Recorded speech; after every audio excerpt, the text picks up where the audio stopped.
Hello friends, I am Dr. Deepak Garg. I am an orthopedic oncologist. आज हम lipoma के बारे में बात करेंगे। लाइपोमा एक चर्बी की गांठ होती है। सोसाइटी में कुछ लोगों में देखा जाता है कि बहुत सारी गांठें बन जाती हैं शरीर में। यूजुअली बैक में हो सकती हैं, शोल्डर रीजन में हो सकती हैं, फोरआर्म में हो सकती हैं या थाई में ज़्यादातर ये गांठें देखी जाती हैं। इनका इंसिडेंस मेल्स में थोड़ा ज़्यादा है एज फीमेल से कंपैरिजन करने पे, और ज़्यादातर ये गांठें 50 से 70 की उम्र में या 50 साल की उम्र के बाद देखी जाती हैं। अब क्या होती है ये चर्बी की गांठें? दोस्तों, कई बार हम सोचते हैं कि क्यों बनती हैं गांठें, एक्सरसाइज करने का कोई रिलेशन है इनसे या मोटापे का कोई रिलेशन है? हाँ, तो ये मोटापे के साथ इनका एसोसिएशन है। मोटे लोगों में गांठें ज़्यादा होती हैं और इनका जो मेन कारण होता है वो जेनेटिक होता है। हमारे जीन्स के अंदर कुछ म्यूटेशंस हो जाती हैं जिसकी वजह से एक प्रोटीन होता है जो ज़्यादा बनता है, जो हमारी शरीर में ये फैट बनाने का काम करता है।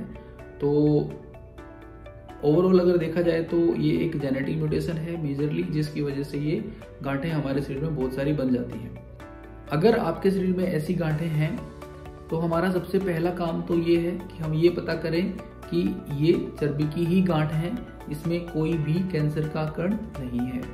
इसके लिए हमारे डॉक्टर हमारा MRI करेंगे, जिससे हमें पता चलेगा कि ये चर्बी की गांठ है या इसमें कोई डाउट है। जिसके बाद हमें बायोप्सी की ज़रूरत पड़ सकती है, यानी कि एक नीडल से हम चर्बी की गांठ के अंदर से टुकड़ा लेते हैं और उसको जांच के लिए भेजते हैं। जिसके बाद हमें ये पता चल जाता है कि ये चर्बी की ही गांठ है, इसमें कोई कैंसर का या कोई टेंशन लेने वाला कण नहीं है। अब अगर हमें ये चर्बी की गांठें हैं, हमें पता चल गया है कि ये चर्बी की ही गांठ हैं, तो हमें क्या करना चाहिए? तो दोस्तों, ये इतनी गांठें होती हैं कि सब गांठों की सर्जरी पॉसिबल नहीं होती।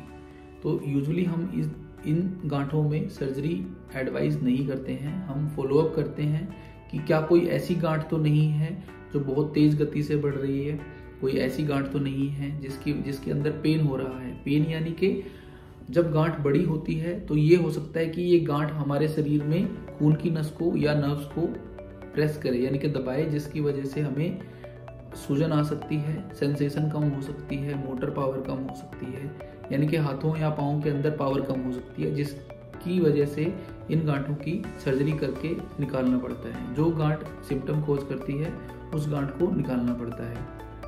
इसके अलावा कुछ लोगों को कॉस्मेटिक, यानी कि ऐसा लगता है कि ये गांठें अच्छी नहीं लग रही, हमें कपड़े पहनने में, बाहर जाने में ये गांठें दिखती हैं तो उनको अच्छा नहीं लगता।